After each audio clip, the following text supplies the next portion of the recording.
Aí, pessoal, boa noite, tudo certo? Vamos para mais uma noite de lives aqui, né? A oficina pedagógica da Educate, para você que está nos acompanhando hoje, com a satisfação de estar ao lado do meu irmão aqui, Josimar Amaral, grande estudioso da legislação de trânsito, conhecedor aqui desse tema, né, a fundo. Já tive a satisfação de a gente gravar curso junto, dar palestra junto sobre esse tema. E aí, nessa série de oficinas aqui que a gente está fazendo, pô, nada mais coerente do que trazer esse cara aqui que é show de bola para trazer informações valiosas para vocês, considerando que nos cursos aqui que nós ministramos, né, sempre surgem questionamentos, né, por parte de alunos. É normal o seu aluno chegar e, professor, levei uma multa, isso e aquilo. E aí a necessidade de você ter o conhecimento, de você saber o que é que você vai ter. E você que está nos cursos de formação de instrutor, aqui da Educate também, teu aluno vai chegar lá na sala de aula e vai dizer, professor, o primo do tio, do irmão, do meu avô, levou uma multa, e agora? O que é que eu faço? Mas como foi? Como é que faz a defesa? Como é que funciona isso? Até meu texto dessa semana foi sobre isso, né? Acho que de 2 semanas atrás eu falei sobre a competência do agente de trânsito, até coloquei citação de Josimar e do Ordeli, do livro deles de processo administrativo de trânsito, sobre a competência do profissional que pode fazer essa fiscalização. Então, é um tema bacana. Eu, particularmente, eu sou suspeito de falar do tema, né, até porque na minha monografia na faculdade de Direito, eu escrevi sobre o processo administrativo. E quando fui fazer a pós em Direito de Trânsito, o meu TCC foi sobre vícios processuais, né, no processo administrativo de trânsito. Então, é um tema que eu acho muito bacana, né? Então, trazer essa fera aqui para conversar com a gente é um negócio aqui que vai ser, tenho certeza que hoje vai ser muito proveitoso. Boa noite, meu amigo. Fala, Gleidson, boa noite. Boa noite, pessoal da Educate, os professores que atuam aí no curso de formação dos instrutores. Boa noite a você que se engaja no processo de trânsito, porque o trânsito ele faz com que a gente se apaixone, e eu tenho muita afinidade com essa parte, né, principalmente na formação de instrutores, que há quase 15 anos também eu atuo na formação de instrutores aqui no Espírito Santo, formação de diretor de ensino, diretor-geral, e lá atrás, cerca de 12, 15 anos atrás, tem uma situação que a gente acompanha que é assim, professor Gleidson, como que eu faço para memorizar a legislação de trânsito igual a você? Não é assim? Professora Andréia, como é que eu faço para ter essa fluência de didática nas aulas? Como que eu faço para envolver o aluno? Professor Rodrigues, como é que eu faço numa questão de quando eu encontrar alguém com encharcamento de glote, com alguma situação que está em estado de choque, enfim, todas as disciplinas que se aplicam na formação do curso de instrutor, pode ter certeza, não só vai te acompanhar nas aulas que você fará daqui para frente, como te acompanhará também pelo resto da vida de vocês, porque muitos instrutores que vão para as aulas, eles se transformam em palestrantes. Amanhã ou depois, um desses instrutores que se formam agora pode, inclusive, integrar o grupo da Educate, que é uma das empresas que formam no país os melhores profissionais, porque eles têm uma equipe docente que trabalha no trânsito há muitos anos, o histórico do Gleidson, o histórico do Rodrigues, da própria professora Andréia, que é um ícone na didática no país, os professores, enfim, que integram esse belíssimo grupo. E o nosso tema de hoje, eu sou suspeito para falar, porque esse rapaz que comanda a nossa apresentação hoje, Gleidson, ele é uma pessoa que segue, assim, nós temos um perfil muito semelhante, né, se vocês permitem uma breve apresentação, porque nós talvez somos dos poucos especialistas em trânsito que nós não temos vínculo com o setor público. Todas as feras do trânsito do Brasil, e, claro, o Gleidson é uma delas, eu me considero, assim, um filhote, né? Mas os grandes nomes do Brasil, eles estão ligados ao quê? Ou a PRF, que é o caso do Leandro Macedo, nossa liderança, um grande, outra fera, ao Júliver, ao Ordeli, aos demais, que eles fazem parte do rol de profissionais que emergiram para o trânsito, mas tendo como fundamentação o poder público. E nós, né, eu, Gleidson, e alguns outros que também surgem por aí, nós batalhamos dia a dia, sol a sol, não é assim, Gleidson? Caneta a caneta, Exato. livro a livro, até chegar onde nós estamos, e o patamar que nós estamos é inferior ao patamar que nós gostaríamos. Mas onde nós estamos, nós já estudamos muito para chegar até aqui. E eu desejo a você que está se formando agora, que a sua caminhada tenha a proteção de Deus, que você seja humilde e sempre assim, não é dar dica nem orientação, é uma sugestão. Estude além do que o conteúdo exige para aquela disciplina. Seja um pouco mais em sala de aula, para que você nunca cometa um erro que é crucial para um fracasso de um orientador, de um professor ou de um instrutor. É de que no período da aula você percebe que está faltando um tempo para finalizar a aula e o seu conteúdo está esgotando. O professor que faz a diferença jamais permite que o conteúdo se esgote. Por isso que nós estudamos além da média, por isso que nós dedicamos mais do que o necessário para que o aluno jamais perceba.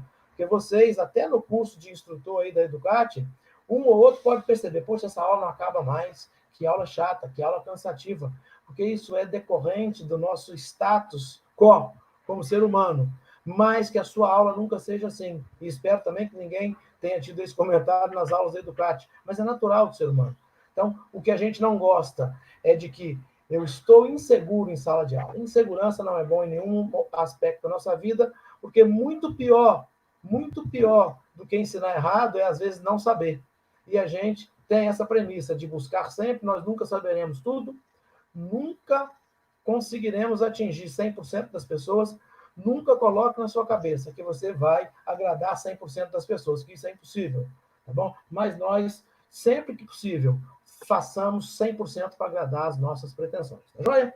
Então, para não ficar falando muito aqui... Beleza, meu amigo. Já fizemos a abertura, vamos falar sobre o processo administrativo. Vamos, deixa eu só registrar aqui a presença aqui do pessoal que já está acompanhando nossa live, ó. O Vanderberg, que é lá de Oricuri, tá ligado aqui toda noite. Semana passada, quando eu mencionei aqui que você ia estar por aqui com a gente hoje, ele ficou muito feliz aí porque acompanha seu trabalho. Melissa também, ó. Berguinho, a Melissa, nosso professor aqui, Alexandre também. Mariana, foi nossa aluna lá no curso de atualização em Recife. Grande Arinaldo também tá ligado, ó. Nosso professor aqui, ó, Elias, o Feroz, também tá aqui. Eduardo Napoleão, lá do CFC Arco-Íris. Ricardo também. Tem a Alessandra Machado, que também tá ligado aqui. Então, já tem um pessoal aqui que tá acompanhando, tá deixando mensagem aqui na transmissão. Então, o negócio é começar a falar de processo administrativo, na verdade. Olha, gente, nós separamos alguns tópicos aqui, tá certo? Importante. Ó, o Délio também, tá certo? A Jair, né, oficial do Corpo de Bombeiros, Adriano também, o pessoal tá ligado aqui na transmissão já. Olha, um primeiro aspecto aqui que a gente traz, né, é o seguinte, uma dúvida comum, né? Às vezes o condutor ele é autuado, né? Ou como ele costuma dizer, né? Fui multado, né? O guarda me multou.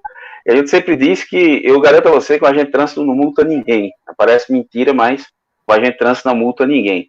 Até na prova da PRF, né, essa questão, a banca examinadora até caiu em contradição em duas questões, afirmando que o agente de trânsito multava. O agente de trânsito não multa ninguém, garanto. Né? E aí, mas é como o aluno fala, o aluno chega para você e diz, o guarda me multou. Né? E às vezes na cabeça dele, ele acha que já tem ponto na carteira dele, dias depois ele vai ter que pagar a multa, e na realidade não é assim que funciona. Né? Existe todo um trâmite aí existente, previsto na legislação, para que a punição seja efetivamente aplicada. Então, para isso tem nosso primeiro tópico aqui, ó. Por que existe o processo administrativo de trânsito? Para que ele serve? Ou seja, qual o intuito de existir um processo para que depois o sujeito seja punido? Então, ó, passo a bola aí para você, você vai destrinchando aqui para a gente. Bom, Gleito, essa questão, por que o instrutor... por que existe o processo administrativo de trânsito, não é isso? Isso. Veja bem, uma vez o Gleito estava finalizando o curso dele de Direito e estava escrevendo ali a sua monografia, e nós tivemos dos vários contatos que nós tivemos, né? Não sei se os colegas que nos acompanham já devem ter lido algum texto que o Gleidson escreve, por sinal, escreve muito bem. E é sempre bom, quando a gente vai falar de um assunto, principalmente você que vai dar aula, a gente buscar uma fundamentação, um histórico para aquilo que a gente vai dizer. Então, quando o Gleidson passou os conteúdos, ele disse assim: Josimar, a gente faz uma abordagem assim, bem objetiva dentro do contexto, mas eu farei uma apresentação para vocês como se eu fosse fazer para o Denatran agora, porque eu considero qualquer pessoa que assista nossos temas, que a gente possa ter inferência na explanação mais profunda e mais qualificada possível. Como o Gleidson tem grande domínio de legislação, ele pode até fazer alguns adendos. Então, o que nós fizemos?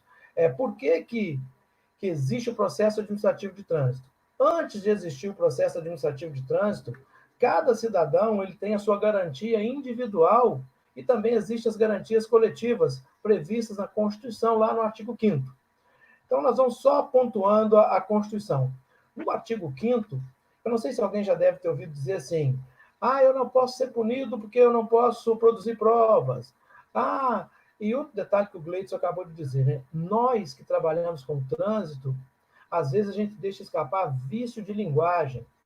O agente multou o Erinaldo. O professor Elias foi multado. O Berguinho tomou uma multa lá perto de Oricuri. De Oricuri. Quer dizer, o condutor não toma multa do agente. O condutor ele recebe um auto de infração porque ele transgrediu a regra. Então, essa questão da Constituição, lá no artigo 5º, quem tiver com caneta e papel, se possível, pode anotar, que é um rascunho, é o beabá da Constituição que a gente associa para o trânsito. Por isso que eu fiz essa abordagem. Então, lá no artigo 5º da Constituição, no inciso 2 do artigo 5º, diz assim: está escrito, se você quiser até conceituar de uma forma mais categórica, isso pode ser chamado como princípio da legalidade. Ninguém será obrigado a fazer ou deixar de fazer alguma coisa senão em virtude de lei. Então, o agente de trânsito não pode te autuar se não for em virtude de lei. Se em virtude de lei ele te autuar, nós vamos ter que buscar essas garantias. Então, a Constituição está dizendo que para eu ser punido, ou Gleidson, tem que estar escrito na lei. Se não tiver escrito na lei, a gente pode questionar. Então, nesses princípios, nós seguimos. Tem um outro princípio muito interessante, que é um princípio aplicado ao direito penal, mas ele também se adequa aos princípios do processo administrativo, que é o chamado de princípio da reserva legal, ou princípio da legalidade penal, no próprio artigo 5º da Constituição, no inciso 39, que esse princípio é o primeiro artigo do Código Penal. Lá diz assim: não há crime sem lei anterior que o defina e nem pena sem prévia cominação legal. O que o Código Penal pegou esse princípio da Constituição e aplica? Por exemplo, se alguém tirar a vida de alguém, no artigo 121 do Código Penal, está escrito lá: matar alguém. Por ele matar alguém, vai ter uma pena. Como o Código Penal de 1941, nós temos o Código de Trânsito daquela época também, e houve as alterações da lei, e hoje o que está dizendo no Código de Trânsito? Se você tomar uma infração de trânsito, que está escrito na Constituição que ninguém será punido se não for na forma da lei, você vai se defender. Então, se alguém tomou uma autuação, e a lei está dizendo, está escrito no Código de Trânsito que isso é uma autuação, você vai procurar o Gleidson, vai procurar o Erinaldo, vai procurar outro profissional, e você vai ter um direito de se defender. A defesa do processo, tanto penal quanto qualquer outro processo, é uma garantia também constitucional, chamado de devido processo legal. Então, chama-se devido processo legal o princípio que garante a todos o direito a um processo com todas as etapas previstas em lei, dotado de todas as garantias constitucionais. Caso não haja respeito por esse princípio, o processo é nulo. Então, todas as vezes que, às vezes, o Gleidson cancela um processo de trânsito, eu já cancelei alguns, o Gleidson já me ajudou a cancelar muitos, nós trocamos informações. Por quê? Por isso que lá no final da nossa apresentação está assim, o ato administrativo perfeito. Porque quando o ato não é legal, ele também não é perfeito. Por isso a Constituição diz assim, olha, Se o Berguinho tomar uma infração quando ele visitou Recife ou visitou Jaboatão, ele vai ter que ser assistido por aquela instituição que está tentando te punir ao direito de defesa. Então, esse direito de defesa está previsto também na Constituição, no artigo 5º, lá no inciso 54. Perdão. Ninguém será privado da liberdade dos seus bens sem o devido processo legal. Então, o Berguinho não será multado sem antes oferecer a ele o devido processo legal. E aí, como há uma situação entre o trânsito e o Berguinho torna-se litigante, ou seja, ele é parte desse procedimento.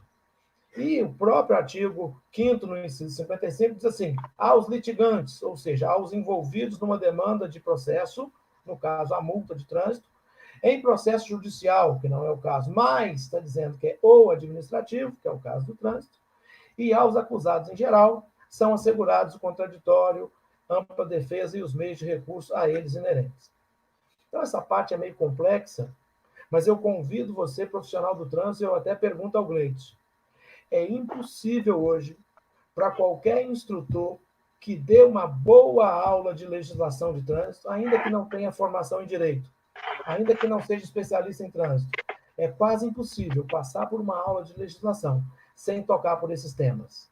Anotem: Constituição, artigo 5º, inciso 2, principalmente. Constituição, artigo 5º, inciso 39, e os incisos 54 e 55. Quando você tiver aí um tempinho, deixe-me ver o que o Josimar disse naquela transmissão para a gente. Passa os olhos por aí e fique um pouco acessível a essas informações. Observe agora como que muda. Gleitson deu aula para vocês de legislação no curso de formação. Irinaldo dá essa aula, professor Elias dá essa aula, Berguinho tem grande domínio nessa matéria. Vocês podem até dar um joinha aí para o Gleitson, se vocês se recordam da aula que o Gleitson passou, chamada das Normas Gerais de Circulação e Conduta. Então, quando vocês assistiram a aula do Gleitson das Normas Gerais de Circulação e Conduta, isso vai fazer parte da sua vida de agora, enquanto você estiver no trânsito. Lembra do princípio da reserva legal? Quer dizer, tem que estar escrito na lei que se dirigir falando ao celular é infração. Tem que estar escrito lá que falar ao celular com o veículo em movimento é infração. Tem que estar escrito lá que se não respeitar a regra de mudança de direção é infração. Então, a reserva legal do trânsito, ela se encontra no capítulo 3, nas normas de circulação e conduta. Quando você assistiu o Gleitson, por que as normas gerais? Por que o princípio da reserva legal? Porque lá no artigo 26 está dizendo o que traz o artigo 26, não é? É dever de todo condutor ou usuário das vias abster-se de obstruir o trânsito, de torná-lo perigoso. Então, não está dizendo só para quem dirige o veículo, está dizendo para pedestre, para ciclista, não é assim? Os usuários das vias terrestres, todos nós somos usuários. Isso, às vezes, não chama muita atenção na aula, porque falar do artigo 26, ele remete a uma série de consequências, principalmente nos artigos das penalidades 244, 245, 246, obstruir a via, obstaculizar a via. Então, quando você estiver num estágio mais elevado de legislação, isso vai ser um domínio fácil para vocês. Agora, o artigo 27, não. O artigo 27, amanhã, quando a Educat certificar vocês já terão que ter o domínio. Porque o artigo 27 ele diz assim: antes de colocar o veículo em circulação, o condutor deverá. Então, aí está dizendo, lá no artigo 5º, inciso 2 da Constituição, ninguém será obrigado a fazer ou deixar de fazer algo, senão em virtude da lei. Então, a lei já está trazendo agora no trânsito um dever. Porque antes de colocar o veículo em circulação, tem que verificar o quê? As boas condições de funcionamento dos itens obrigatórios. E ainda certificar se o combustível é suficiente para chegar ao local de destino. Então, só para pegar o combustível, o que diz o artigo 180 do Código, né? Lá no capítulo 15 das infrações, ter seu veículo imobilizado na via por falta de combustível vai incitar a fiscalização de trânsito a aplicar uma autuação que ela pode se converter numa multa de natureza média e ainda causar uma outra consequência, porque a lei prevê que pode incidir também em remoção. Quer dizer, você vai ficar com o nosso aluno vai aprender que o artigo 27 é essencial para o processo administrativo, porque é dele que deriva os deveres quando você coloca o veículo na via. E o veículo estando na via, vem o artigo 28. O condutor deverá ter cuidado a todo momento. Então, avançar sinal é falta de cuidado, pode causar morte. Fazer conversão em local proibido é desatenção. Então, processo administrativo, isso não é processo administrativo ainda. O Gleitson acompanha nosso raciocínio, mas isso é a ideologia do processo administrativo. É onde começamos a fundamentação que o usuário erra, o condutor erra, o proprietário do veículo erra, e o agente de trânsito simplesmente vai pegar o nosso aluno lá na frente, ou o cidadão desavisado. Olha, no artigo 27 está escrito que se estiver faltando combustível, tem que te autuar. E ainda, se o documento tiver vencido o prazo de renovação, eu tenho que te autuar. Se o pneu estiver liso, eu tenho que te autuar. Se eu abrir o compartimento, verificar com o step que o pneu está liso, que está faltando o triângulo, também tem que autuar. Se a lâmpada estiver queimada, eu tenho que autuar. Então, tudo isso, uma boa aula de legislação no CFC, na Educat, qualquer outro meio que a gente levanta esse aspecto de responsabilidade do nosso aluno, nós podemos fazer a diferença para evitar processo administrativo, tá bom? Porque o processo administrativo ele deriva de um ato legal. E o ato legal é o quê? Colocou o veículo na rua, deixou de considerar os equipamentos obrigatórios, aí vem o tópico que o Gleitson colocou para nós. Aí tem as fases do processo administrativo. E as fases do processo administrativo nós encontramos tanto no artigo 280 do Código, mas também ele está elencado na Resolução 619. Por quê? As fases do processo... Vamos colocar a fase, para ficar mais fácil. Quando, então, começa um processo administrativo? Quando o condutor ou o proprietário deixa de cumprir um dever. Concorda, Gleitson? Concordo. Por quê? Inclusive, quando você pega lá na Resolução 619, 2016, de Contan, que você mencionou, ele vai dizer, não é, que o auto de infração é a peça que dá início ao processo administrativo. Mas por que é que o auto de infração ele foi produzido, ele foi gerado, ele foi lavrado? Pelo cometimento de uma infração. Porque lá no caput do artigo 280 ele vai dizer: ocorrendo infração prevista na legislação de trânsito, lavrar-se-á o auto de infração. Então, lavrando o auto de infração, inicia o processo administrativo. Foi até o texto que eu escrevi essa semana, publiquei hoje aí nos grupos, não é? Inclusive os grupos aqui que o pessoal segue, né? Deixa eu só registrar aqui, ó. Elias, né? Satisfação em participar aqui contigo aqui mais uma vez. E Anderson Oliveira, esse é do BPTran aqui de Pernambuco, a caneta nervosa. Ele faz iniciar muito processo administrativo aqui. Então, ó, só pegando o gancho, né? Iniciando esse processo, gente, o BPTran foi lá, autuou, o que acontece, né? Ele fez a autuação, aí tem as formas, né? Com abordagem, sem, pode ter sido um equipamento, enfim. Aí são os meios, as formas de autuação. Ele vai entregar, vai pegar aquela informação, vai entregar na sede do órgão que ele trabalha para que seja feita a análise de consistência na teoria, na verdade.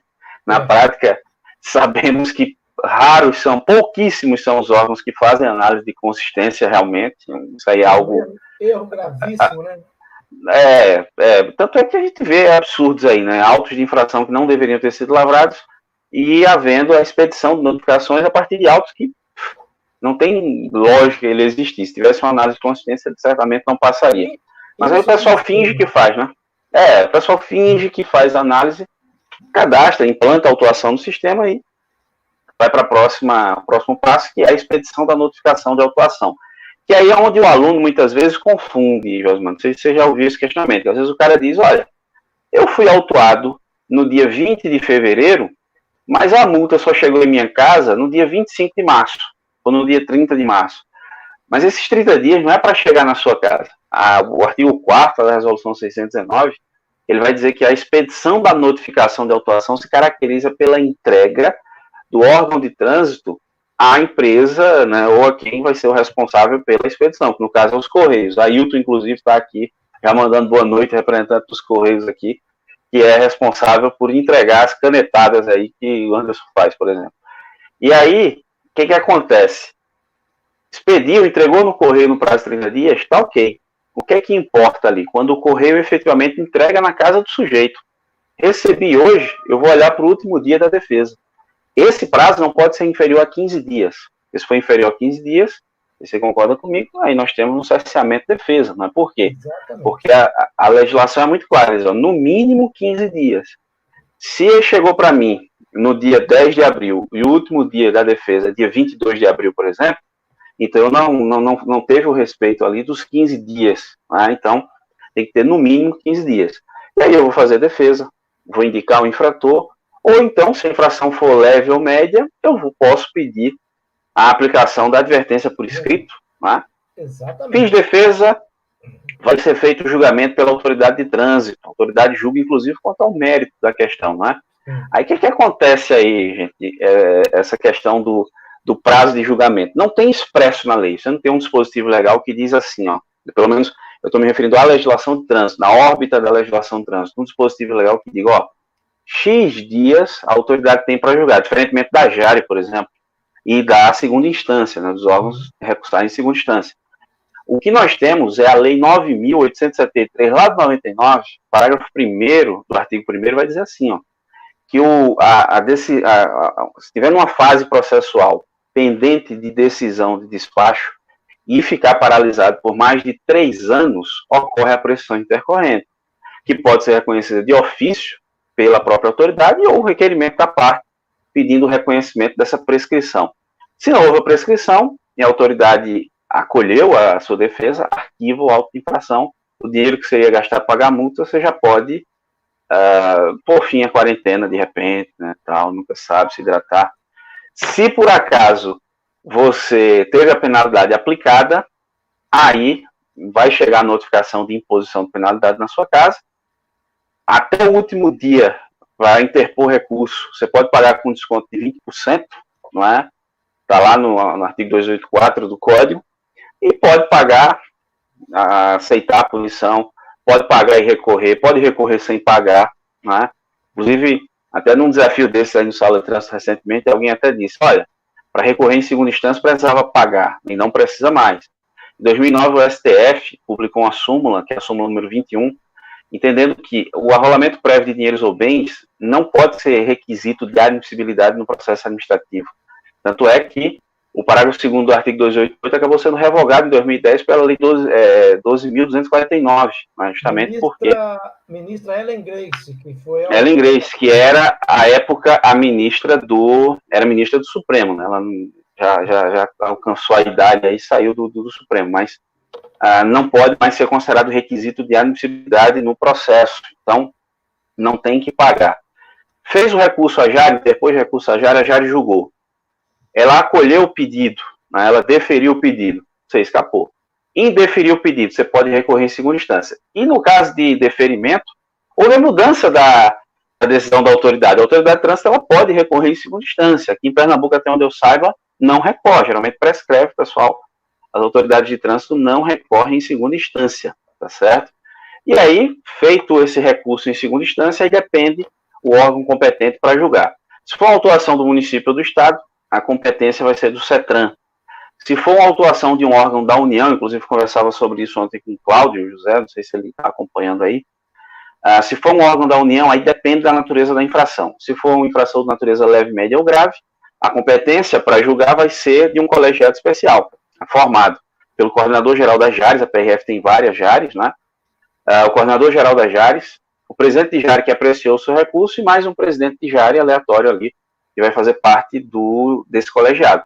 Curioso que se o órgão tiver só uma JARE, que não é o caso, não é?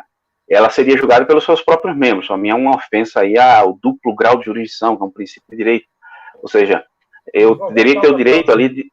Isso, eu teria que ter direito de ter a minha decisão desfavorável julgado revista numa instância superior, por outros membros. E vai ser vista pelos próprios membros. Isso é a meu ver, me parece uma ofensa ao princípio do duplo grau de jurisdição. E aí, se for infração gravíssima, aí o artigo 289 ele traz infração gravíssima, que dê suspensão mais de 6 meses de castração. Isso é uma redundância no texto da lei. Se a infração é gravíssima, é o CONTRAN que vai julgar. Até porque quem dá a suspensão são as infrações gravíssimas. Então, nesse caso aí, é uma redundância, a infração é gravíssima. O CONTRAN vai ser o órgão competente para julgar em segunda e última instância. Julgou, deferiu seu pedido, arquiva o processo. Julgou, indeferiu o pedido, então registra a pontuação, se for o caso, e valor da multa no registro. Você pagar, boa sorte, você vai ter que arcar com prejuízo agora. Guilherme, advogado aí da área de trânsito, ó, também está ligado, acompanhando aqui o bate-papo. Bom, então, essas são as fases processuais, foi o texto da semana. Deixa eu aproveitar para mostrar aqui, ó. Virei a câmera ali para mostrar, ó. Conhece?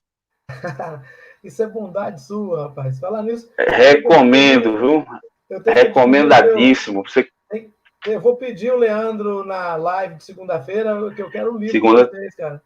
Segunda tem live com o Leandro, né? Segunda ele tava falando com ele ontem. Estou precisando desse livro aí de vocês. Bom. Relaxa, vamos lá. Eu gosto de acrescentar, reiterar duas coisas. Da mesma forma que existem algumas piadas cômicas em determinadas áreas, para nós que trabalhamos na área de trânsito, nós ouvimos muito assim, toda infração gravíssima suspende carteira, né? Nós temos que ter muito cuidado, porque eles perguntam muito. Não, e se a multa não chegar em 30 dias, também cancela. O Gleito explicou muitíssimo bem o que está dizendo lá o artigo 281, no parágrafo único, né? Porque o artigo 281 ele está sofrendo uma mutação em função da cultura, e a legislação não acompanha. Eu vou explicar. A resolução 619, quanto o Gleison disse aí, é o seguinte, vamos pegar Caruaru. Não tem bloco eletrônico ainda, né, Gleison? Eu já tenho. Me parece que tem. Me parece que já estão fazendo algumas aqui. O município aí que não tenha auto de infração eletrônico, que é no papelzão, o agente de trânsito, quando ele termina a sua escala, o auto de infração tem que ser encaminhado para o setor administrativo. Em tese, esse auto de infração teria que passar pelo crivo da autoridade para verificar a subsistência do auto de infração, ou seja, ele existe. Essa subsistência ela se avalia em dois contextos: se ele é consistente e se ele é regular. Então, quando o auto de infração não é consistente ou não é regular, ele tem que ser arquivado, não se expede a notificação. O que o Gleison disse ainda há pouco, é o que está acontecendo hoje, é assim: quando os autos são expedidos agora por meio eletrônico, nunca nenhuma autoridade fez avaliação de subsistência, de regularidade do auto. Está passando direto para a emissão da notificação. E a notificação, o órgão de trânsito, supomos, a Destra de Caruaru, ela tem até 30 dias da lavratura do auto para apresentar um ofício aos Correios, que naquele ofício, que deveria ser, inclusive, assinado pelo secretário de trânsito, ele apresenta aos Correios o lote de notificações referente aos autos aplicados pelos agentes. Aí tem um documento que eu uso muito aqui, que eu cancelo muita coisa, né? Mas como é aula... Posso falar, Gleison? Pode falar, mas tá bom. Tem um documento, os Correios têm que dar um protocolo de recibo desses documentos para dar legalidade ao ato. Se eu fizer uma defesa e pedir a Destra, eu quero o protocolo dos Correios referente ao lote de infrações que foram por dia...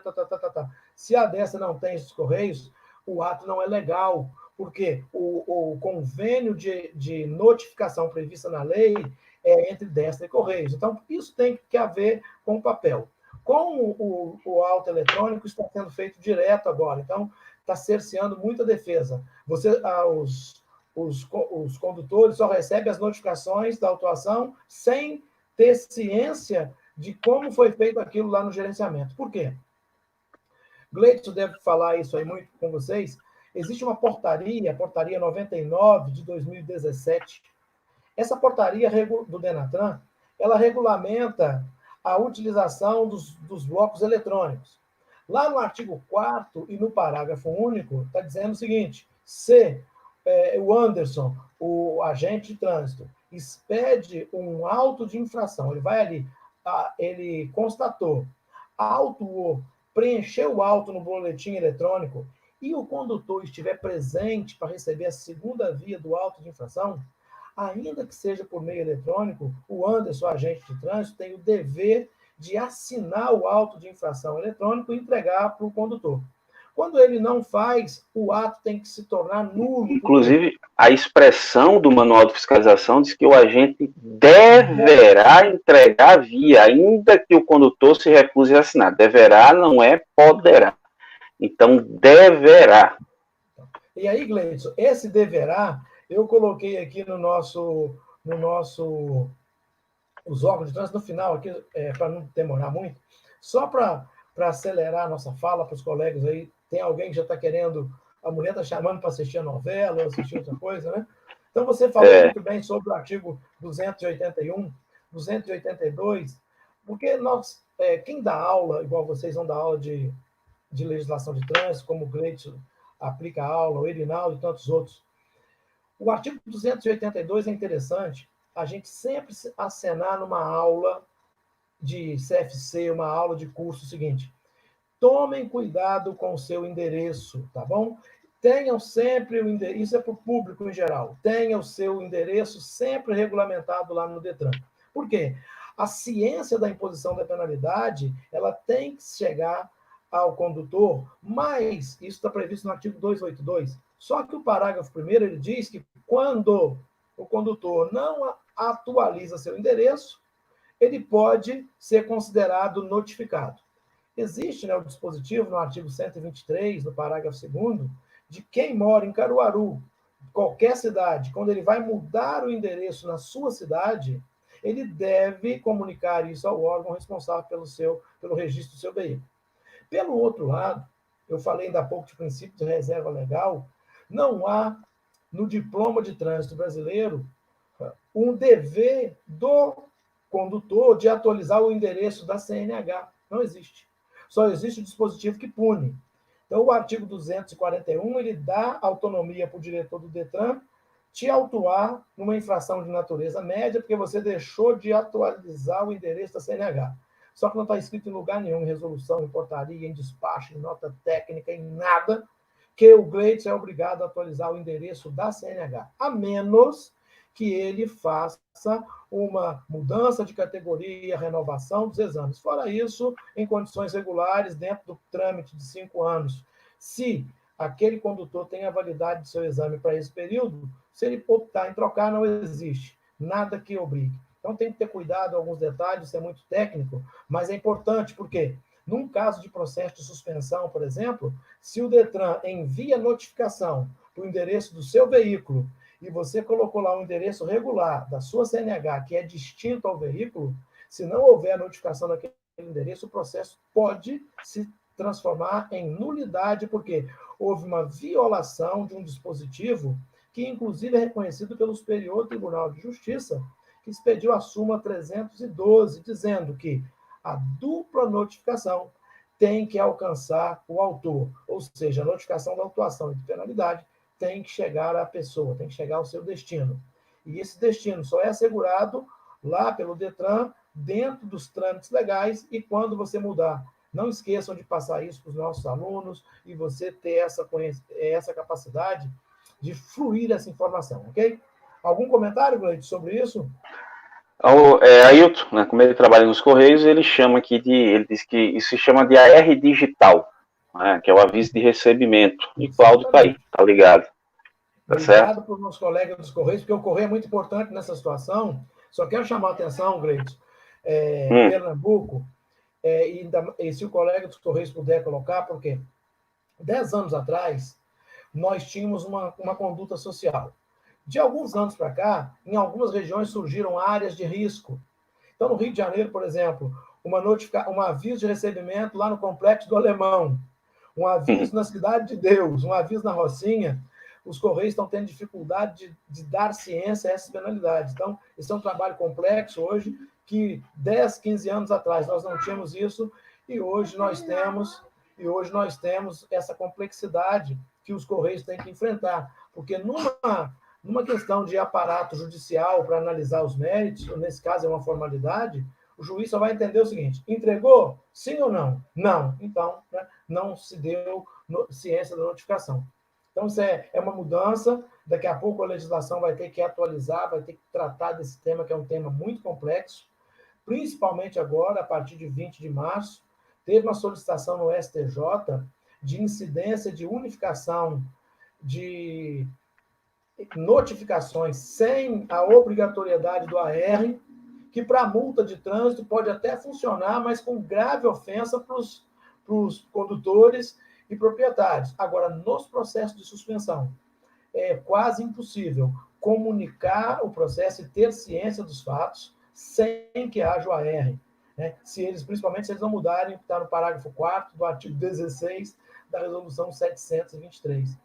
Então, isso é um tema muito complexo. O Gleidson ama essa matéria da mesma forma que eu amo, mas para não ficar muito complexo para vocês, é o seguinte: nosso aluno precisa de estar atento quanto ao endereço da CNH dele e o endereço do seu veículo. E ainda mais, esse é um plus que eu vou dizer para todos vocês, instrutores. Alguém da sua família, algum amigo seu, alguém que você conheça, seja ele torcedor do Náutico, do Sport, do Santa Cruz, do Central, de qualquer time, qualquer amigo, irmão Grande nosso, patativa, deve estar enrolado agora em situação de trânsito, que eles ligam para mim toda semana e para o Gleitz assim: vendi minha moto, não comuniquei a venda. Vendi meu carro, não comuniquei a venda. O que fazer? Então, pessoal, anotem, e vocês já devem ter isso em mente. Nunca esqueçam de enaltecer em sua aula o artigo 134 do CTB, o famoso comunicado de vendas. Você estará cumprindo um grande papel social, porque muitos amigos hoje, muitas pessoas hoje estão com processo na justiça, correndo o risco de perder o emprego, de ter um prejuízo enorme, porque às vezes está sendo nomeado num concurso, às vezes precisa de uma certidão negativa, ele vai ter que ingressar com ação na justiça, de antecipação de tutela, para ele conseguir qualquer coisa, mas vai ficar sob júdice ainda da decisão, porque ele vendeu uma moto, vendeu um carro, e não ouviu os conselhos do Gleidson, não fez comunicado de venda. E isso no processo administrativo hoje, isso resulta em graves ofensas ao processo. Por quê? O Berguinho vendeu a moto, o rapaz pegou a moto dele, foi para Campina Grande, atravessou, foi parar em Rio Grande do Norte, tomou um monte de infrações, está no nome do Berguinho. Não fez o comunicado, a notificação do condutor responsável, a indicação. O Berguinho tem lá 32, 35 pontos. O Gleidson contratou o Berguinho para a Educate. Quando for da renovação do contrato de credenciamento, o Berguinho vai ter que ser retirado da Educate, vai perder seu emprego, porque na hora de vender a moto ele não foi orientado adequadamente. É isso, Gleidson? Olha, isso aí. Tem aqui um Elias, né, questionando sobre quando se muda o endereço sem precisar mudar a plaqueta do veículo, né? Essa é uma pergunta que surge em aula. Se for na mesma cidade, né? Mas só que agora, se ele tiver que mudar o endereço, ele vai para a placa do Mercosul, né? E aí não tem mais plaqueta de cidade. Então, aí, provavelmente, com a resolução 780 já era. A infração do 221 vai acabar aí, né? Vai extinguir. Em parte, né? Porque se tiver ainda placas fora do padrão da resolução 780... por esse motivo é tranquilo, né? Acabou a infração, né? Por esse motivo de plaqueta de cidade não tem. Com o tempo ela vai suprimir essa infração. Mas isso. Fiquemos atentos, porque como, por exemplo, Pernambuco é limítrofe aí com a Paraíba, a pessoa vai ali, troca, ele está usando a placa de Caruaru e já está em Campina Grande. Esqueceu de trocar a tarjeta. Isso. Aí vai para o 221. E outra aqui também, a tendência é com o tempo que também vai se acabando aos poucos, né? É a questão da notificação física, né? Porque já tem aí o SNE, que é o Sistema de Notificação Eletrônica, ele está previsto lá no artigo 284, foi incluído pela Lei 3.281, que entrou em vigor em 1º de novembro de 2016, e está regulamentado atualmente pela Resolução 622 de 2019. A questão é que nem todos os órgãos aderiram ainda e as pessoas também não.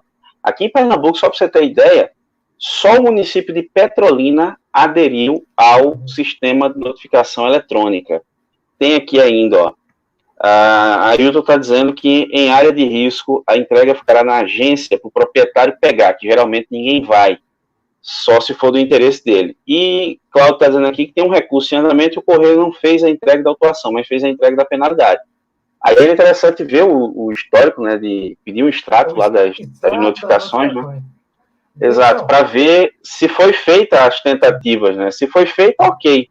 Né? Então, esgotou, vamos ver se houve publicação por edital e tal. Caso não tenha feito, aí há uma violação, há uma nulidade processual, porque a súmula 312, ela exige a notificação. Exato, há uma violação aí. Eu posso te pedir, aproveitando a oportunidade, o seguinte. Existem muitas partes da legislação que elas não contemplam a legalidade. E elas abrem margem para debates. Por exemplo, a ideia do Sistema Nacional do Sistema de Notificação Eletrônica, ela é fantástica. Porque ela aumenta o percentual de desconto. É assim, aquele rapaz que dirigi, vacilei, admiti. Mas isso não é do cerne da cultura brasileira, né? O brasileiro, ele não, o autoconhecimento é difícil, porque ele dizer que eu errei e admitir é muito complicado. Mas eles trouxeram um tema que você gosta muito, que você usa demais a palavra polêmica, e também usa de uma decência, sempre admitindo a opinião em contrário. Agora, o inciso 3 do artigo 290, ali foi o grande descuido que o legislador, quando ele instituiu o sistema de notificação eletrônico. Por quê? Para término de processo. Alguém vai ter que dizer o seguinte: eu estou colocando aqui um termo de admissibilidade de que eu errei e paguei. Beleza. Quando isso for o processo de suspensão e que alguém disser que aquele lote de infrações dele foram todas canceladas porque estava tudo errado, ele vai procurar o Gleidson para ir para a justiça agora, não por causa da multa, mas por conta de quê? De um processo de suspensão, que pode tirar o direito de dirigir por 6 meses. Então, isso é meio que induzir a pessoa a renunciar a um direito. Porque ainda... Quem escreveu sobre isso foi o Eduardo Cadori. Ele escreveu sobre isso um texto bem bacana, chamado de venda de direito fundamental, né? Já que a pessoa está abrindo mão de se defender, de recorrer para pagar menos o valor da multa. Né? Então, às vezes, até o cara tem razão, processual ou material, não é? E ele abre mão, prefere não se defender, não recorrer, mas pagar menos ali, né? Corroborando aí com o que você está dizendo. E ainda tem um preceito que vai para a Constituição, é o seguinte, antes da Constituição, o que diz o artigo 325 do Código? Os órgãos de trânsito têm que guardar por no mínimo 5 anos a documentação referente às infrações também. E aí você vai para a Constituição, que tem o direito de petição, e tem a Lei 9873 de 99, que é a lei da prescrição, que ela diz que a prescrição pode ocorrer em 5 anos. E você explicou com excelência a prescrição intercorrente do parágrafo 1º do artigo 1º. O que eu quero dizer nisso?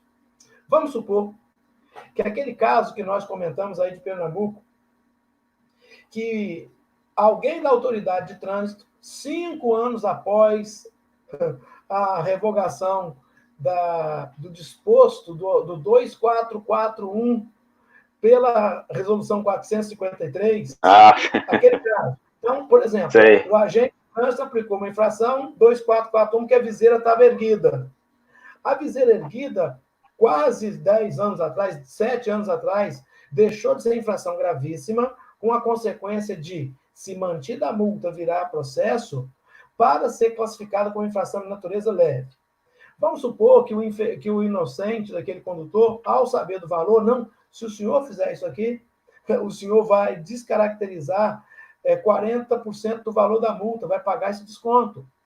Aí observa, a Constituição diz que o agente de trânsito, que o servidor público, ele não tem que trabalhar porque ele quer trabalhar, ele tem que trabalhar naquilo ali que é um dever dele.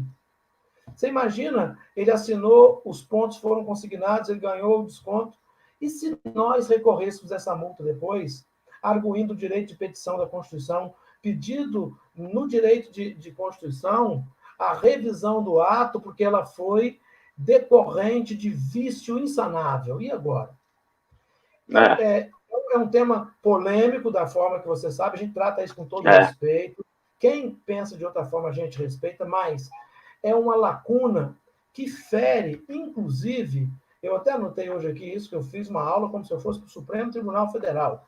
Fere a lei complementar 95 de 98, principalmente no artigo 11, porque o texto não está claro, o texto não está congruente, ele abre margem para se questionar. E esse questionamento, pegando por assimilação o direito penal, isso aqui você fere o princípio da inocência. É só isso que eu penso, meu irmão. É, verdade. Ó, quem mandou mensagem aqui também foi Andréia, está assistindo lá com o Rodrigues, né, estão acompanhando aqui a live. Um abraço para esse casal do trânsito, casal show da Educate. E Cláudio está dizendo aqui, né, que na entrega da autuação o Correio informou que não fazia entrega lá na residência, mas a penalidade chegou na porta dele, né? É curioso. Aí tá, o recurso está na Jari. Nosso colega dos Correios, se tiver por aí ainda, pedir a ele se ele puder enviar aí uma informação sobre o aviso de correspondência, né? Porque na área de risco, se não vai, se um aviso de correspondência, pelo menos, é tentado chegar àquela residência, informando para que ele busque nos Correios O curioso, não é? É que não foi a notificação de autuação, mas foi a notificação de penalidade. É o que é curioso. E Cláudio, Cláudio é PM, ele mora em Carpina, área nobre. A casa dele tem uns 4 quarteirões lá em Carpina, com piscina, campo de futebol. José. O negócio é sério. O negócio é sério. Olha, em relação aqui a alguns aspectos aqui de defesa e de recurso, né? Sim. O pessoal às vezes procura, né, para pedir orientação, né, em relação a uma autuação, ou mesmo fazer uma defesa, enfim. E assim, a primeira coisa que eu sempre questiono, né?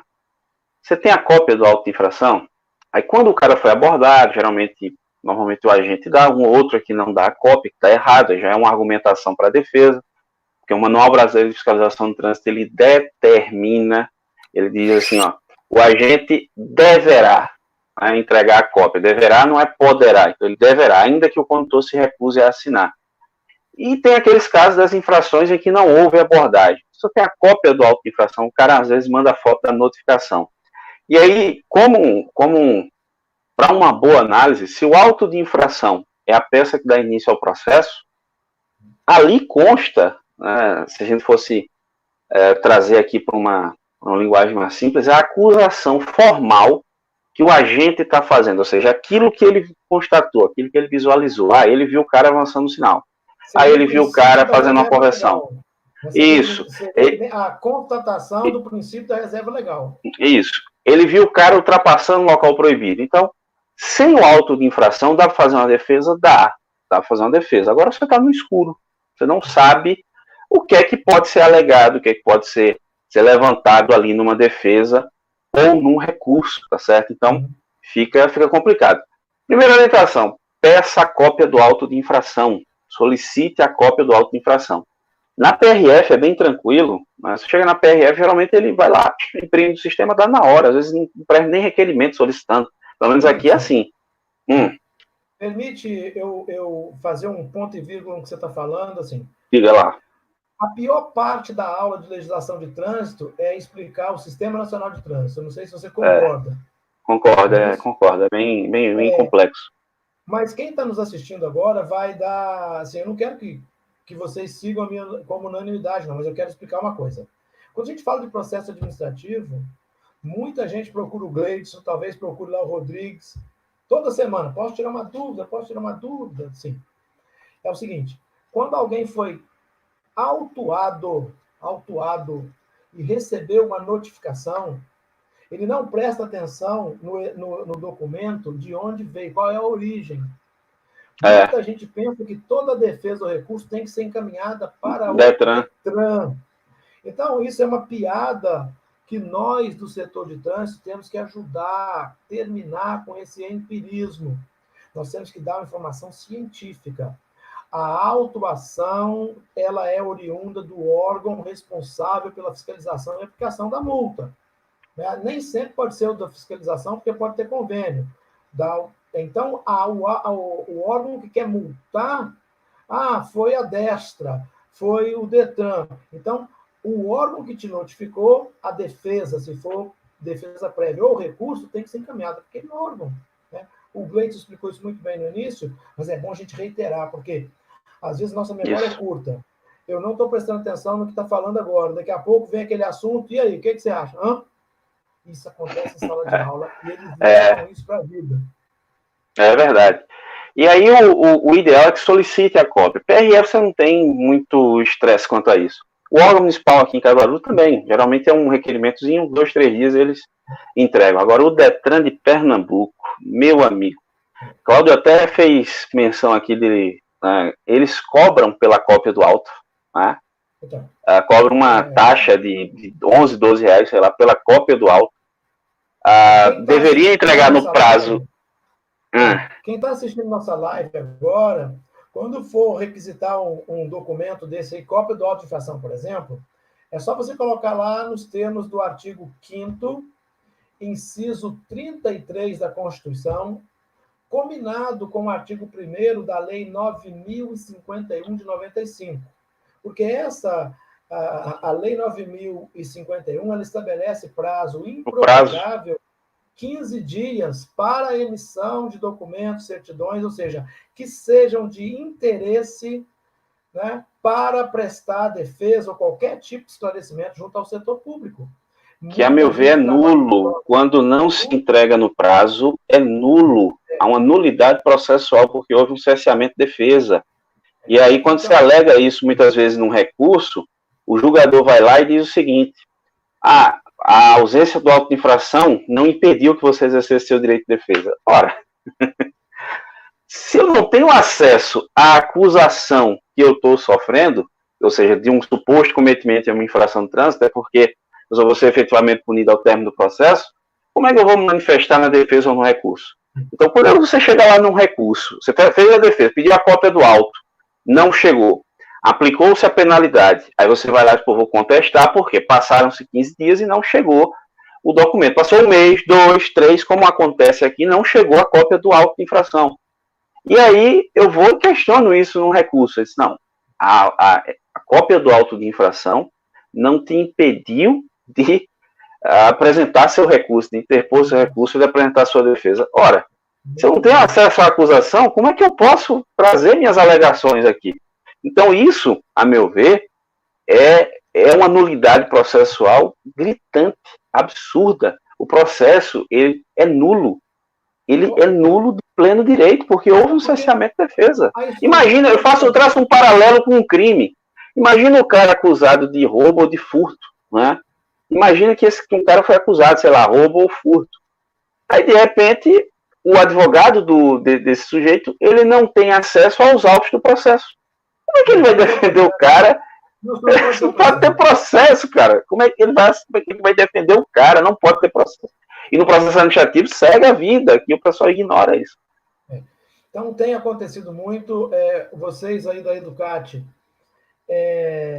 têm participado também de eventos relacionados aos órgãos de trânsito, fazendo atualização de agente de trânsito. Nós inauguramos agora como você diz, uma bronca, né, contra os órgãos de trânsito, de pedir o assentamento funcional do agente, pertinente à sua função. Então, o que está tendo aí de agente designado na Secretaria de Saúde, motorista da ambulância, e eles estão dando para ele bloco e caneta, e está lá assinando. E tem agente que está 10, 12 anos trabalhando e não tem o curso de formação. Então, é outro detalhe, porque documentos...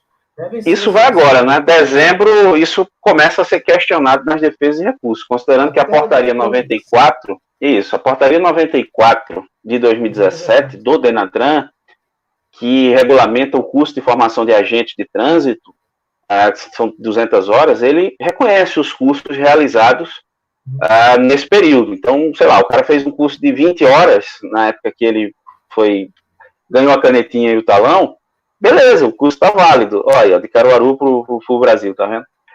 Beleza, tá tranquilo. Tranquilo, mas assim, ele vai precisar fazer atualização a cada 3 anos. Considerando que a norma entrou em vigor em dezembro de 2017, em dezembro de 2020, 3 anos de vigência.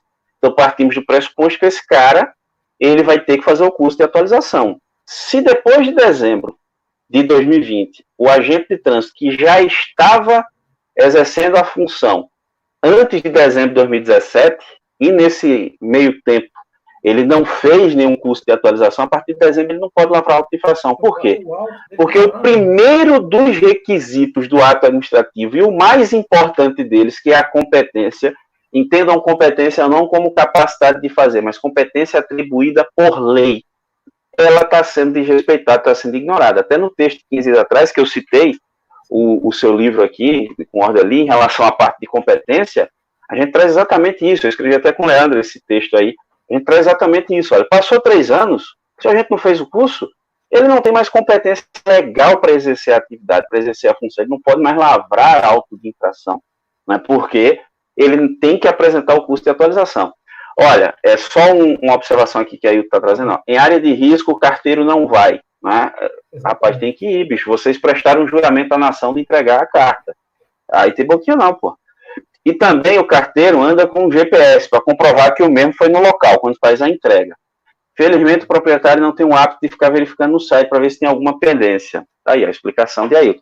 Mas voltando à questão do agente, não é? Passou 3 anos agora, em dezembro, um abraço. O cara não tem mais competência legal para lavrar o auto de infração. Então, se ele está lavrando uma auto de infração, e pega justamente nossa discussão aqui, o nosso tópico. O ato administrativo que ele praticou não é perfeito. Então, essa questão do ato perfeito, né? O Gleidson estudou isso no direito, lá no artigo 37 da Constituição, porque tem os princípios que norteiam os deveres que a administração deve se submeter. Primeiro deles, legalidade, depois moralidade, impessoalidade, não é isso? Eficiência e da publicidade. Então, o que acontece com os agentes de trânsito é que houve uma alteração na Constituição, lá no artigo 10 da Constituição, no seu parágrafo 2º, acho que não me falha a memória, né, do artigo 10, e que trouxe um inciso dizendo que os funcionários, que os agentes de trânsito, eles têm que estar estruturados em carreira. Então, para ele exercer a sua função, é o parágrafo 10 do 144, né? Você fala? Desculpa, perdão. Artigo 144, que regula a segurança pública. No parágrafo 10, eles incidiram uma modificação. E essa modificação ele traz o agente de trânsito como polícia administrativa e a sua atuação deve se dar de acordo com o seu investimento na carreira. Isso tem que ter o quê? Tem que ter uma contratação por meio de edital, ele tem que fazer um concurso, tudo certinho. E tem muita gente que é anterior a essa norma, que pode, inclusive, invocar o direito adquirido, só que o direito adquirido ele tem que estar relacionado à capacidade técnica, ao desenvolvimento dele de carreira, que, na maioria das vezes, é desvio de função. Eu recebi uma consulta de uma das capitais do Brasil, né, com respeito, eu não vou falar o nome, e o secretário encaminhou de que o Ministério Público acionou a prefeitura com improbidade, porque não pode não pode devolver o rapaz agora para a secretaria dele. O secretário tem que justificar, porque o salário que ele ganha aqui no trânsito é 3 vezes mais que ganha lá no outro dele. E aí você não pode reduzir o salário, quer dizer, mas aí está uma confusão danada. Eu dei um parecer para eles, mas não é o caso aqui. Só estou dizendo que solicitar o extrato de notificação, solicitar a cópia do auto de infração, a besteira que o CONTRAN fez com a resolução 709 já corrigiu, que revogou, que expunha, violava o sigilo do profissional que atua como agente de trânsito. Isso não existe. Agora, que o GR conseguiu revogar, a 774 acabou revogando. Né?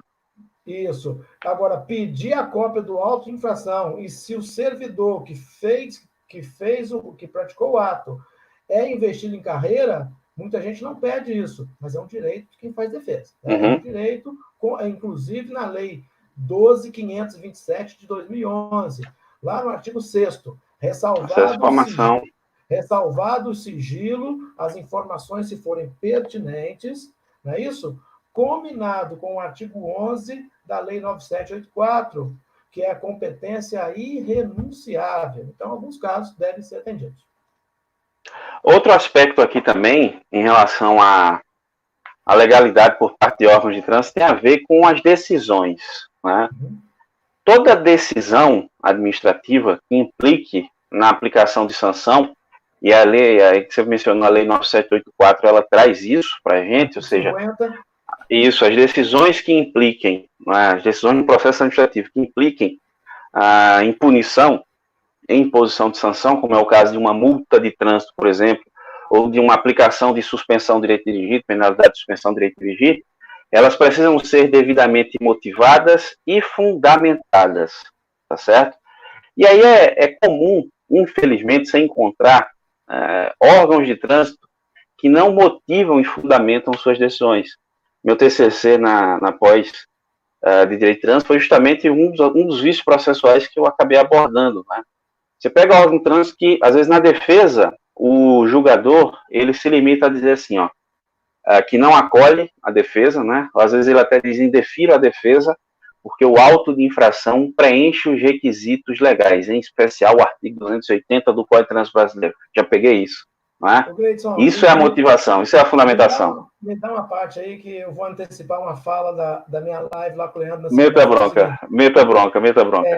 Eu peguei agora, dessa semana, uma reunião online de um conselho de trânsito famosíssimo no Brasil, que uma relatora julgou 173 processos. 173.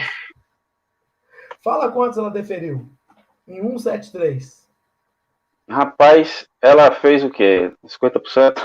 Ela deferiu apenas 2 em 173. Então ficou um número ruim de falar que é 171, mas foi verdade. Agora você imagina a motivação que ela usou para indeferir tudo isso. Entende? Então isso é muito grave, porque eu gostaria, né? Você até uma vez esteve aí indicado, não sei se você chegou a compor, a Jari aí de Toritama, não foi isso? Se você foi, mas ainda eles já estão integrados, né? Começaram as atividades lá, mas ainda não tem funcionamento na Jari. O meu sonho seria relatar uma decisão, cara. É uma coisa muito simples. Aí eu quero fazer uma outra pergunta, né, para os colegas que acompanham. É assim, se a gente for em concurso público, desculpa, não é concurso público, eu fiz isso outro dia. Num curso de atualização, tinha lá os 40 e poucos agentes, que o máximo que pode ter na turma são 50. Aí eu falei assim, eu vou dar uma folha em branco para cada um. Aquele que acertar o que eu vou perguntar aqui agora está dispensado do curso e recebe o certificado. Não precisa ficar aqui 4 dias. Escrevam qual o conceito de ato vinculado e qual é o conceito de ato discricionário. Aquele que acertar está dispensado do curso. Então é muito sério. Os servidores, nada de crítica aos agentes. Eu não critico ninguém, eu só respeito. Agora imagina, quem trabalha na administração não é provocado a exercer a sua postura, as suas atribuições frente ao ato, porque ele só tem o dever que fazer. A discricionariedade tem que ser motivada, e a maioria das vezes não são.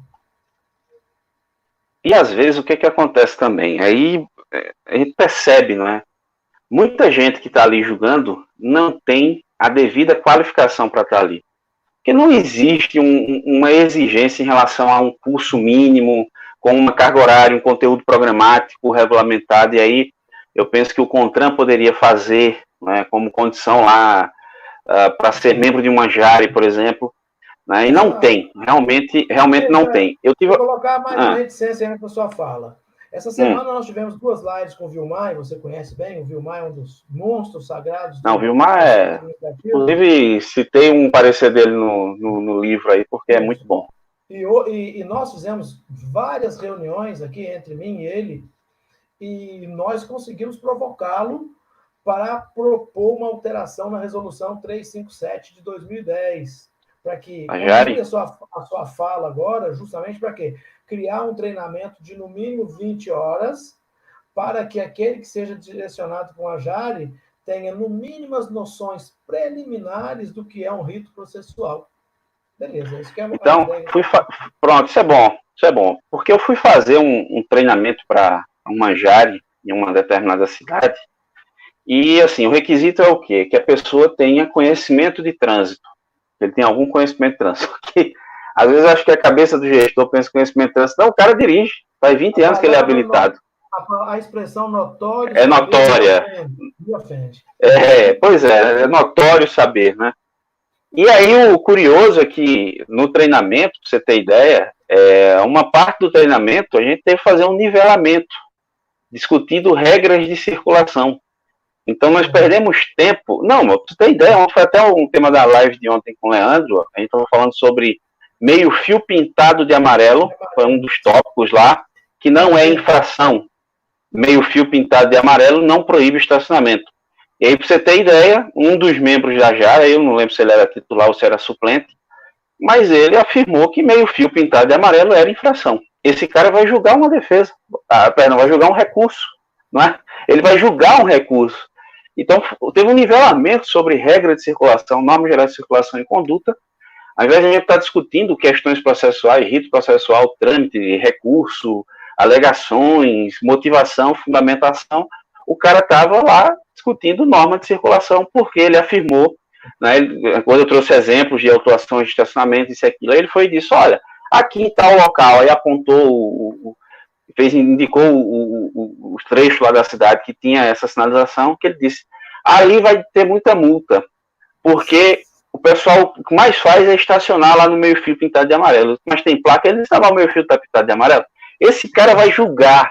Então, quer dizer, o gestor às vezes indica um sujeito desse porque ele tem notório saber de trânsito, notório conhecimento na área de trânsito. Ele é habilitado faz 20 anos.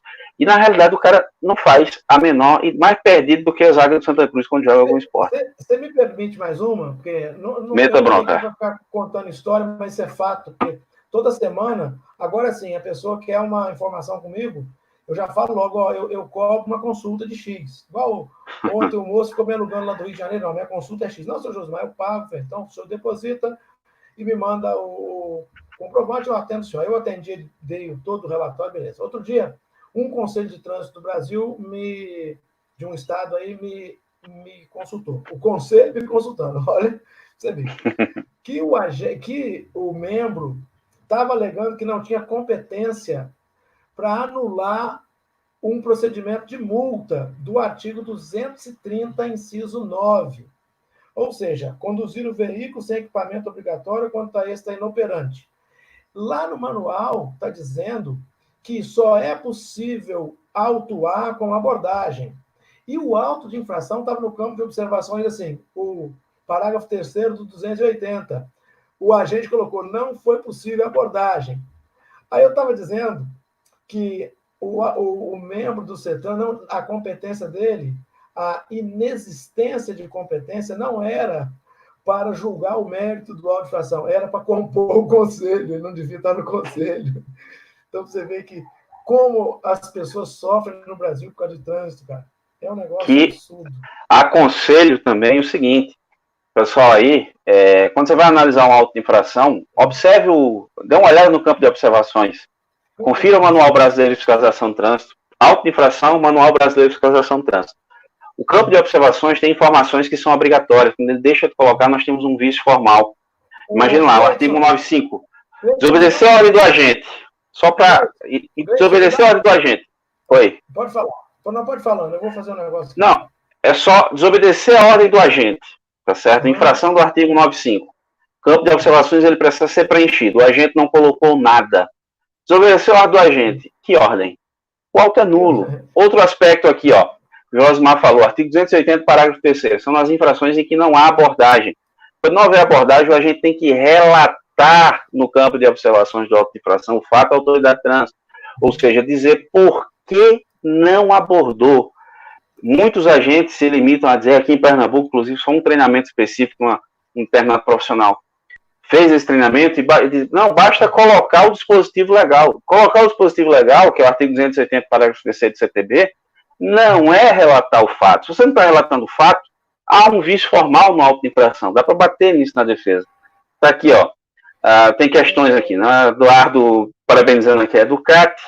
Andréia está mencionando aqui que nós fizemos um treinamento para membros de Jari aqui lá em Pesqueira, foi umas poucas cidades aqui em Pernambuco que fez.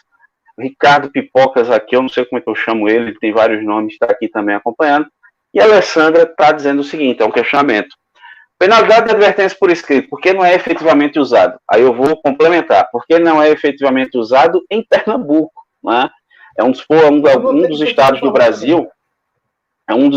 Brasil, que não aplica advertência por escrito. O problema é baseado, né, em explicações de filósofos gregos da antiguidade. É o sistema, tá certo? Gleidson, o problema é o sistema, eles alegam o sistema. Acompanhando a live. Tem quantas pessoas acompanhando? Rapaz, tá oscilando aqui o meu... Tem mais.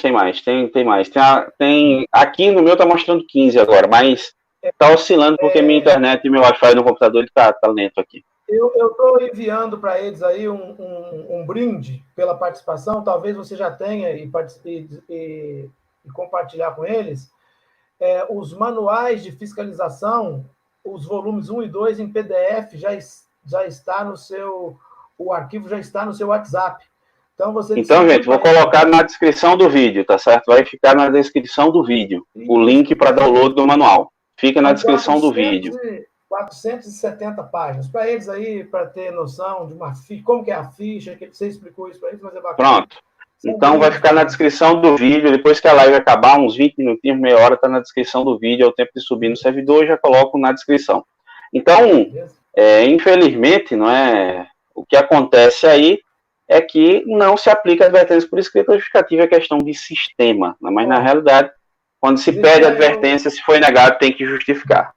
A advertência por escrito é o seguinte: vai vir agora uma nota técnica do Denatran quanto aos critérios objetivos e subjetivos. Então, critério objetivo é o que está no 267 e no artigo 10 da Resolução 619 de 16.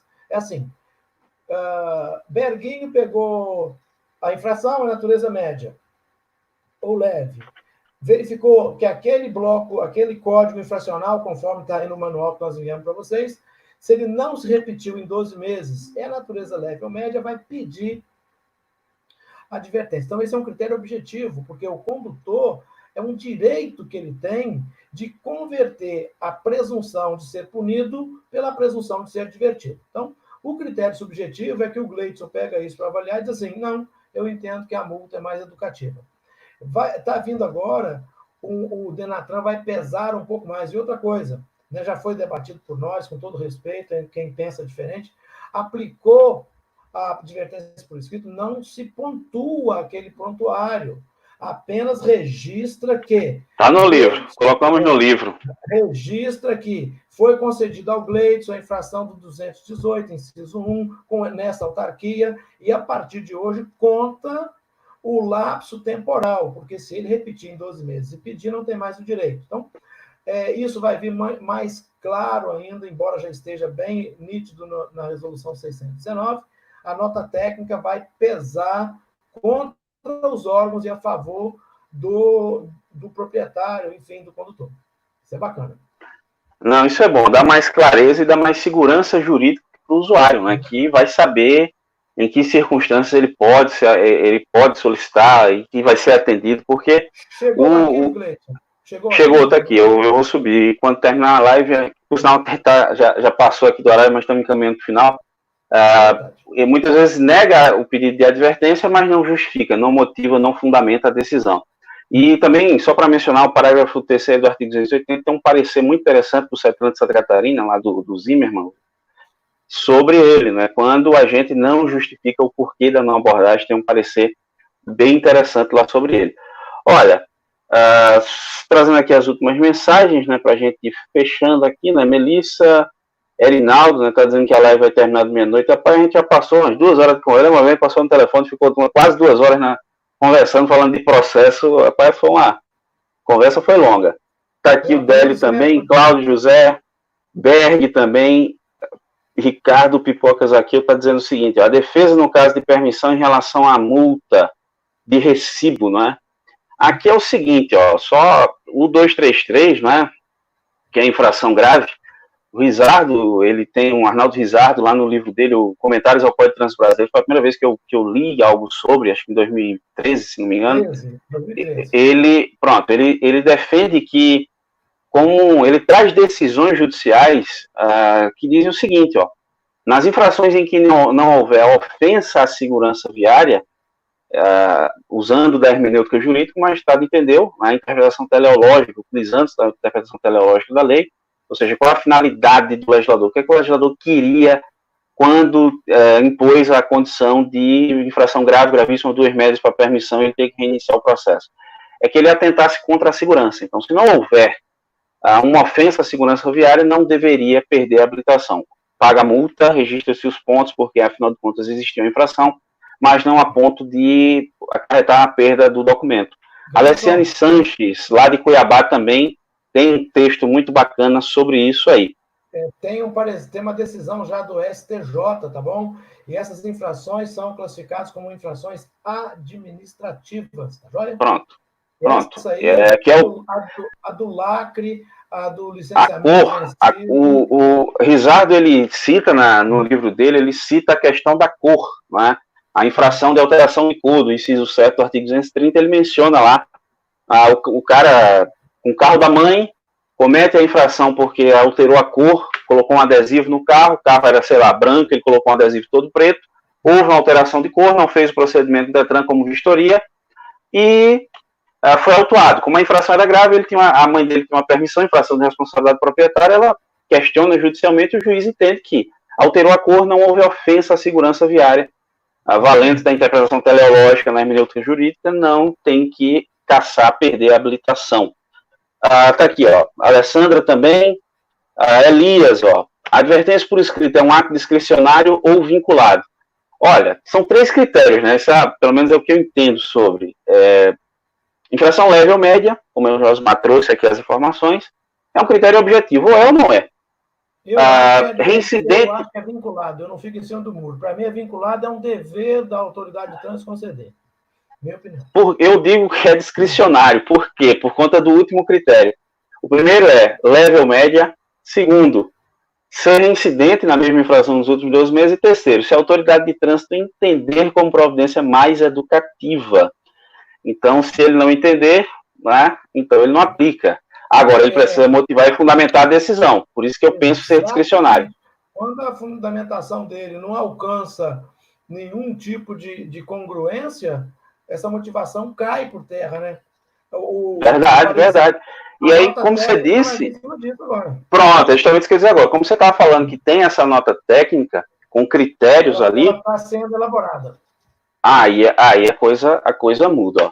A Alessandra está dizendo justamente que é uma boa informação dessa nota técnica, e Rodrigues, aqui através da conta de André, está dizendo o seguinte, ó, muito obrigado por sua importante participação, em breve estaremos nos encontrando. A Alessandra, né, perguntando qual o livro que tem informação sobre a advertência por escrito. O nosso livro, meu com o Leandro Macedo, nós trazemos informações sobre a advertência, né, por escrito. Inclusive, eu faço uma menção, uma citação a essa questão da advertência por escrito, esse cara que está aqui do meu lado, Josmar Amaral, sobre a questão da advertência por escrito, a gente faz uma citação a ele. E aí, Alessandro, a gente deixa no link aí, na descrição do vídeo, o link e cupom de desconto para o livro, mas quando nós falamos de advertência no livro, a gente faz menção, inclusive, ao Josmar, que está aí conversando com vocês. E aí vamos encaminhando para o final, né, meu irmão? Olha, eu agradeço, cara. Não, eu que agradeço aí tua participação. Eu fui botar obrigado a todos, entrou esse outro aqui, ó, para que negócio, né? Esporte, sempre esporte. Eu quero enviar um abraço aí para o meu amigo Rodrigues, cara, para a Andréia. Quero enviar um abraço para todos que estão nos acompanhando aí, que eu conheço. Não vou citar todos os nomes para não atrasar, né, assim, o seu encerramento. E você que está começando agora, o rapaz dos Correios que nos orientou, foi muito bacana. Obrigado, porque a nossa vida, sim, nós somos eternos aprendizes. Eu estava falando outro dia sobre aprendizagem. É um processo que cria competência, valores, habilidades, enfim. E se a gente não tiver humildade, a gente não aprende. Então, os Correios hoje aí, com a participação do rapaz, foi brilhante, né? Falar do GPS, falar das questões que eu trouxe do Rio de Janeiro, que lá está acontecendo muito, área de risco, né, Gleison? E mais, isso. Eu agradeço demais você ter me convidado, porque eu sou nordestino, né, assim, de consideração, e eu passei a comprar para minha casa agora o incremento que faz cuscuz. Então, hoje eu estou comigo. Sério. Só tem que ter cuidado para não comer cuscuz com ovo, né? Cuscuz com pão. É diferente. A minha esposa coloca isso no bolo. Eu estou comendo bolo de cuscuz.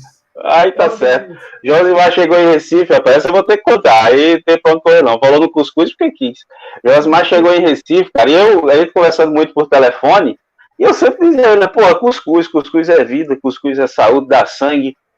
E aí, ele chega em Recife e foi comer cuscuz. Só que eu não expliquei como é que comia o danado do cuscuz. Não veio o manual de instruções. O que ele fez? Ele misturou o cuscuz no ovo e jogou dentro do pão, pô. E comeu o cuscuz. Rapaz, gostei muito, não. É porque a mistura deu certo, né?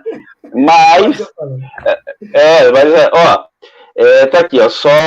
Reinaldo, os estados que concedem advertência por escrito garante também a reabilitação? Eu confesso que eu não. E Berg pedindo outra live, né? Dessa aqui, ó. Rapaz, eu não entendi, Reinaldo. Eu confesso que eu não entendi. O estado que concede advertência por escrito garante a reabilitação? Não entendi. Confesso que eu não entendi o questionamento. Se puder mandar novamente aí enquanto a gente tá fechando aqui, né?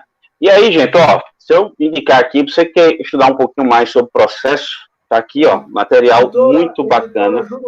Juruá, lá do Paraná, editora lá tá aqui, ó, embaixo. Lá, material de escrever a segunda edição em breve. Olha aí, tá vendo? Material de Josimar, material do Ordeli, que é sócio de Josimar, que também faz os cursos aí, altamente indicado. Tá aqui, ó. Assim. Isso, tá aqui. Deixa eu sair pro lado aqui. Peraí, tá aí, assim, ó. Segura. Aí, obrigado. Tá tirando foto. Pronto. Então, ó, material indicado aqui para você que quer estudar um pouco mais sobre processo, né? Você vai compreender. É um livro objetivo, é um livro bom, com linguagem simples, acessível, porque às vezes você pega materiais que trazem essa discussão processual, mas tem às vezes, é bem carregado de termos jurídicos, né? E para quem não está familiarizado, às vezes sofre um pouquinho ali para entender. E esse material não, material é uma linguagem extremamente acessível, compreensível, recomendo.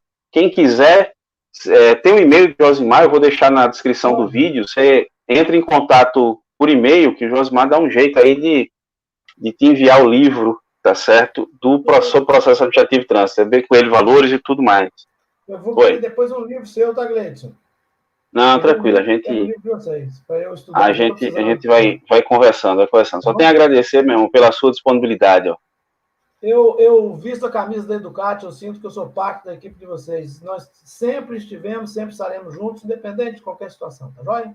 Tranquilo, meu irmão. Obrigado. Reinaldo, não chegou aqui ainda, mas a gente vai conversando aí no grupo, tá certo? Nós ainda vamos gravar um curso de processo administrativo aí pela Educat. Fala pro pessoal. Vamos. Tem um projeto aí, ele tá guardadinho aqui, mas uma hora ele sai, a gente grava esse curso bem detalhado aí. Então, meu irmão, muito obrigado. Grande abraço e em breve a gente se encontra. Ó. Tá aqui o Berto pedindo outra live sobre o processo. Segunda-feira tem, domingo. Sim. Não, meta bronca aí.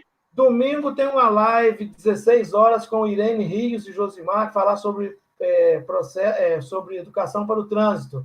Então, o pessoal vai lá no meu canal, Irene Rios. Irene Rios é fera, viu? Irene Rios é fera, recomendo. Isso. É uma referência em educação de trânsito. Sim. Domingo, Irene Rios. Segunda-feira, Leandro Macedo, você conhece? Já ouvi falar, é o carioca lá? Isso. E terça-feira, às 19 horas, as consequências dos fatores de risco para a segurança viária. Às 19 horas, e vai ter a participação do César Unhani, apresentador lá do Auto Esporte da Globo. Então, pessoal, eu vou divulgar depois, mas aqueles que quiserem acompanhar lá no meu canal, clicar, deixar um joinha, se inscrever, a gente vai trocando essas informações, tá bom? Beleza. Ailton, tá só lembrando, ó, fez o curso contigo em Recife, Ailton esteve lá no curso e também esteve aqui em Caruaru, trouxe informações importantes sobre os Correios. Ailton Amaro. É isso aí. Beleza, gente? Pessoal, obrigado por mais uma participação aí de vocês, obrigado, Josimar.